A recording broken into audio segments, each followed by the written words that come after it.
Selamat malam Mas Danko. Mas Selamat malam. Malam. Bapak-bapak ya. Bapak-bapak Oh ya. namanya. Bapak-bapak. Aduh, ini saya deg-degan biasa kalau dengar ada dana banyak tuh kayak deg-degan gitu kan. Baik, Bapak-bapak di sini mungkin kita akan ngobrol soal terampil menjangkarkan dana sejak belia. Jadi mungkin ini konteksnya adalah kita ngomongin soal keuangan, investasi, tapi juga dalam perspektif keluarga gitu ya. Bagaimana sih kita mulai ngajarin sebenarnya anak-anak untuk mulai lebih paham soal keuangan gitu ya, dan kan gak ujuk-ujuk investasi ya, mungkin dari hal yang sederhana dulu gitu.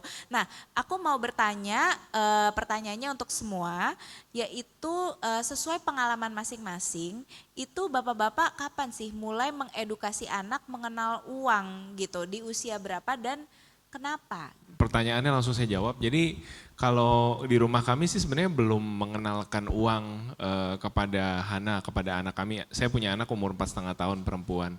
Tapi mungkin yang kami coba ajarkan itu bagaimana dia merawat barang-barang yang dia sudah punya. Bagaimana dia punya mainan itu tidak ada istilahnya kamu lihat mainan di toko mau terus hari itu juga kamu akan bawa pulang.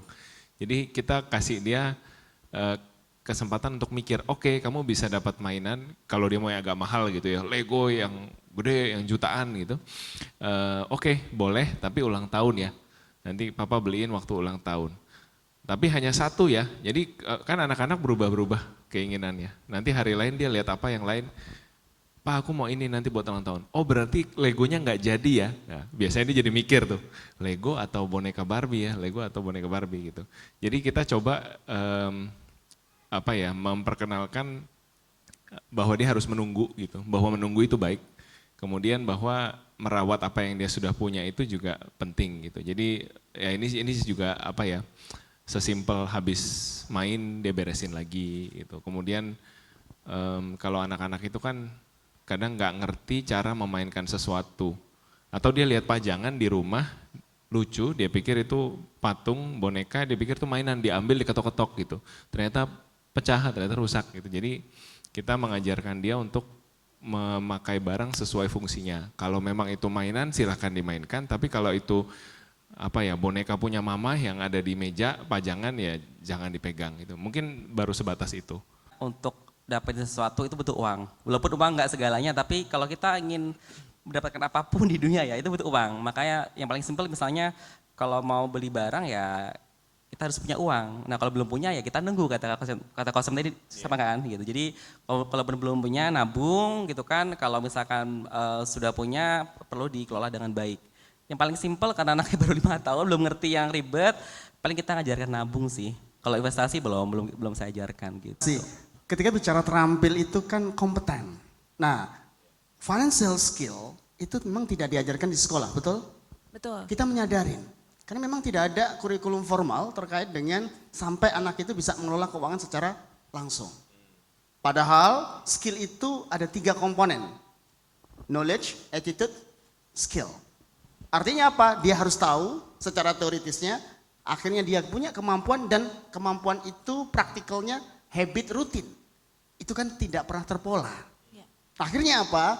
Kita melakukan pengelolaan keuangan itu sesuai dengan apa yang proses perjalanan kita dari orang tua kita dan alami yang kita. Kira-kira seperti itu kalau terampil. Makanya dalam Senjatorani bilang hampir 2.800 atau 28.000 jam.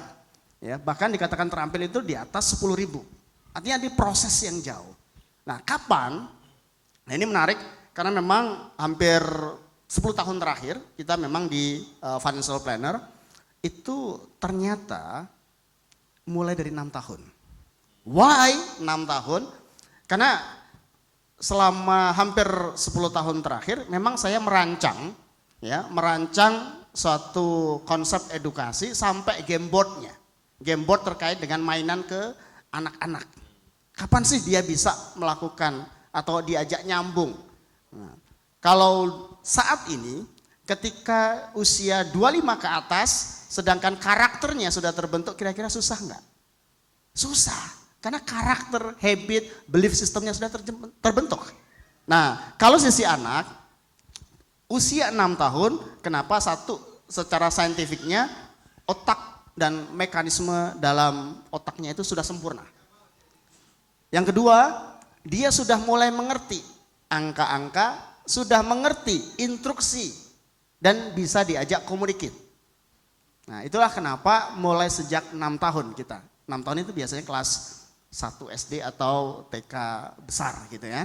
Diajak, udah mulai bisa terkait dengan value uang, fungsinya uang. Diajak tadi Kosem bilang, yuk ada beberapa pilihan dan ada konsekuensi, harus menunggu, diajak nabung, itu sudah mulai bisa ditanamkan pelan-pelan sejak usia 6 tahun. Wah, ini langsung dapat ilmu ya. Jadi memang memang perlu knowledge-nya dulu, kemudian attitude, baru kemudian akan terbangun habit tuh. Sebenarnya gimana sih kalau sekarang sebagai, ini kan berarti bapak-bapak ya, sebagai penulis yang sebenarnya juga udah memiliki knowledge gitu ya dan mungkin memiliki pengalaman, tapi ingin mengajarkan ke awam gitu. Nah itu mungkin gimana sih cara kalian waktu mengajarkannya gitu, mengejawantahkannya? Mungkin dari Kosem dulu kali, mungkin kalau dalam bentuk konten gitu. Iya. Nah jadi saya memang dalam konten itu nggak pernah ngajar Mas, saya selalu bagi pengalaman. Yang saya sudah hidupi itu begini sehingga saya juga sering ngomong tentang FIRE movement. FIRE movement itu financial independence, retire early. Tapi saya nggak akan cerita terlalu banyak tentang itu di sini. Intinya semua yang saya share itu saya hidupin dan saya belajar kalau kita bicara create content yang relate dengan audiens di Indonesia, ya semua konten saya dalam bahasa Indonesia, nggak pernah punya pengalaman dengan negara lain gitu. Cuman yang saya rasakan audiens Indonesia itu biasanya cari konten yang relatable. Jadi tidak menggurui, tidak mengajar gitu ya, tapi ada seperti ada relationship gitu dengan follower. Nah mungkin itu tipsnya. Jadi kalau untuk yang saya rasakan lead by example itu paling penting dalam kita mengajar ya, dalam edukasi. Jadi sebuah tanggung jawab besar juga buat kita yang punya platform, yang sudah punya follower menurut saya, untuk bisa ya minimal kamu ngomong apa, kamu hidupin lah apa yang kamu omongin gitu. Kalau memang tidak familiar dengan satu isu, saya biasa menahan diri untuk bicara. Ya kira-kira gitu pendekatan saya. Berarti berangkat dari pengalaman, kemudian relatable ya, mencari sesuatu yang relatable dan kemudian bertanggung jawab ya. Bagaimana juga mungkin Mas Agung peran dari storytelling Mas dalam ngomongin soal keuangan nih ke orang yang mungkin awam. Silakan Mas Agung. Oke, hampir sama dengan Kosem tadi, orang Indonesia tuh nggak mau digurui, apalagi orang dewasa ya. Siapa sih lu gitu, apalagi kalau kita nggak punya kredensial untuk ngomong. Kalau aku pribadi kebetulan aku nggak khusus atau bukan pakar keuangan ya. Saya pure seorang storyteller ya, dari dulu emang pernah jadi marketing manager, pernah jadi jurnalis segala macam. Jadi saya selalu menceritakan apa yang telah saya lakukan itu yang salah. Apa sih kesalahan-kesalahan yang pernah saya lakukan. Dari situ saya menguraikan, do's and don'ts-nya ini loh. Nah jika nanti ada engagement dari kayak netizen ya, baru saya nanti refer ke orang yang memang lebih pakar gitu. Jadi saya selalu memposisikan diri sebagai teman gitu. Jadi ini loh yang pernah saya lakuin, apa bodohnya, apa yang salah, apa yang perlu dihindari, apa yang seharusnya kita lakukan. And then kalau misalkan ada pertanyaan yang mungkin lebih sulit yang nggak bisa saya jawab, saya langsung refer ke para pakar. Jadi itu kenapa itu penting, karena memang cerita itu kan universal ya. Cerita itu nggak memandang suku, agama, ras, negara mana, karena universal dan pesan-pesannya itu pasti lebih mudah ditangkap daripada yang teori gitu. Dan itu kenapa cerita itu adalah yang menghubungkan manusia. Karena kalau saya adopsi dari teori komunikasi ya, di bidang apapun ya, cerita itu bisa ini relate dengan pertanyaan kedua ya. Jadi yang pertama-tama adalah membangun hubungan. Entah konteksnya kita seorang konten kreator dengan pembaca, atau kita seorang politisi yang ingin meyakinkan calon pemilih, atau kita seorang cowok yang ingin deketin cewek dan sebaliknya. Intinya adalah membangun hubungan. Nah dari hubungan tadi jika sudah terbangun, itu timbul trust teman-teman, kepercayaan. Entah itu konteksnya politik, konteksnya bisnis, konteksnya asmara. Kalau sudah ada trust, tinggal kita maunya apa, call to actionnya apa. Kalau mungkin seorang agen asuransi kan dia pengen closing kan. Seorang apa ya cowok nembak pendek cewek pengen apa jadian gitu kan. Mungkin seorang politisi ya dia pengen dipilih. Nah itu goalnya itu. Jadi dengan cerita kita bisa apa, influencing others. Kita bisa mempengaruhi orang dengan lebih powerful gitu. Karena pada dasarnya tadi cerita itu adalah menghubungkan dari hati ke hati gitu. Tapi di Indonesia ini kadang-kadang keuangan ini masih jadi hal yang sepertinya tabu untuk dibicarakan di rumah gitu. Apalagi misalnya kayak terkait penghasilan gitu ya, atau misalnya di rumah ternyata ada masalah keuangan, dan itu sepertinya dari generasi ke generasi gitu, sepertinya tabu banget. Saya nggak tahu gaji orang tua saya berapa, tapi tahu kan harga-harga untuk pengeluaran gitu. Nah, kira-kira gimana ya baiknya menavigasi soal rasa tabu dan bagaimana jangan sampai karena anak gak tahu terus jadi stres gitu karena bingung gitu. Navigasinya seperti apa? Kalau kita mungkin merasa jadi orang yang beruntung ya, kita tahu kita harus berubah.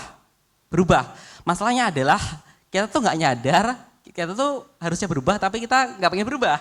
Nah saya pribadi kebetulan dulu saya pakai seorang life coach profesional sih Mbak gitu. Jadi karena saya merasa saya nggak aware, akhirnya saya dibantu seorang coach untuk apa? Memancing pertanyaan-pertanyaan yang menggelitik sehingga saya bisa tahu bahwa saya ternyata bermasalah loh dan saya harus berubah. Karena kalau saya nggak berubah itu hanya akan menimbulkan apa? Lingkaran setan. Yang paling simpel nih misalnya, saya dari kampung kebetulan kan, dari kecil saya diajarin gitu kan ya misalnya ya ini ya, kamu harus nabung. Gitu ya. Karena apa? Nyari uang itu susah. Itu kan sebenarnya maksud orang tua itu pasti baik ya. Misalnya biar kita jadi seorang saver ya, penabung. Tapi, hari ini nggak cukup loh, nabung aja. Kita harus apa? Jadi seorang investor juga ya. Kalau kata kita Mas Gembong ya di buku ini ya, ada apa Mas Gembong? Ada 4 ya. Apa aja Mas Gembong? 4 itu 4 tahapan. Levelnya. Levelnya? Menghabiskan uang. Kalau kita di level pertama ya berapapun ya selalu habis. Ya, ujungnya kalau kita bicara level IQ terkait dengan mengatur keuangan ada 4. Menghabiskan uang. Yang kedua mengelola uang. Ngelola itu masih ada outputnya ada 3. Surplus, defisit, atau empty. Nah karakter kita biasanya bulanan yang mana? Kalau surplus oke gitu ya. Tapi kalau defisit dan empty terutama defisit saat ini yang lagi miris. Pinjaman online. Judi online itu udah kayak luar biasa lingkaran setan. Kenapa ya? Karena negatif. Nah, negatif. Kenapa negatif? Biasanya dipicu dari ya tadi gaya hidup, perspektif yang dia yakinin dan konsumtifme. Ya, yang ketiga itu menghasilkan uang dan yang keempat mengembangkan uang. Kita pengen di level yang itu mengembangkan uang. Kenapa? Kalau dia sudah bisa menghasilkan, belum tentu bisa mengembangkan. Tapi kalau dia sudah bisa mengembangkan level tertingginya, maka udah pasti dia bisa mengembangkan aset dan ini. Jadi itu yang biasanya kita bahasa praktikal kita dalam ke klien, seperti itu.